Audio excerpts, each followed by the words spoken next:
So Rachel, I was glad that I was able to come in and see your science class today, because for the last couple of days you and I have been talking about objectives, making sure the assessment matches the objective, and also talking about the independent practice. So it was good to be able to see that in action. So if you had to think back to your objectives of the lesson, do you think students mastered those objectives? And if so, why? And if not, why not?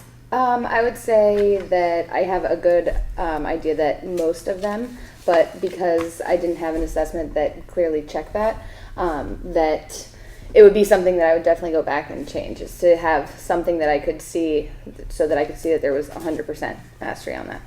Okay, so basically, based off your assessment, you know that there was a good number of students that mastered the material, and there were also a percentage of students who did not master the material, and you said because of your assessment. And what was one of your assessments that allowed you to find that out? One of the assessments was a discussion around how the backbone that we made, the model, was similar to our backbones. So although it was a discussion, I only hit on a certain number of students, whereas if I had some type of paper assessment, I would have hit on all students. Good. And do you notice the students who you called on for the ones that were similar? You happen to know? Yeah. I mean, I called on all the ones that I knew had really good observations. So it wasn't hitting on those kids to make sure that the kids that I wasn't sure of, I didn't call on them. Right. And what led you not calling on them? It was because actually during the turn-in talk when I circulated, I heard that they had really good observations and similarities. So I wanted them to share them out.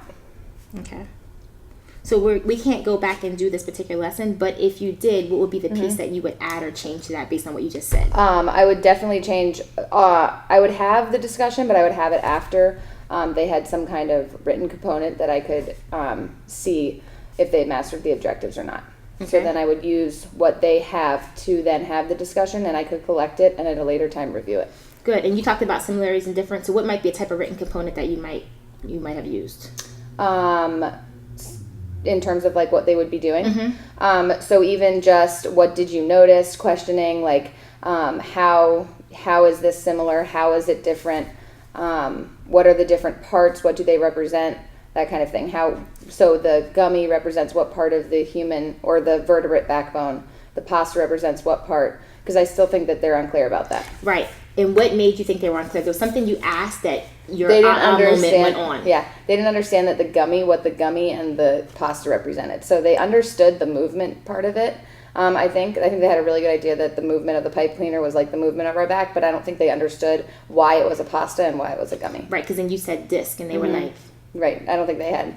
So maybe if I even posted a picture of a real, like a vertebrate, or like a real backbone, so that they could see that it's not, because to them, even if they're feeling it, I think that they still aren't feeling the difference. They feel a hard bone in their back. Great. So you would have asked questions that helped kids pull out that understanding. Another thing you could have did is a Venn diagram, because kids like to do that, and I know you do that a lot. So maybe you could write that down for future references, where you did similarities and differences, because I know your students are used to doing those, and that could have been another quick way to check from understanding, along with some of those questions that you said, like what does it look like, what are the different parts.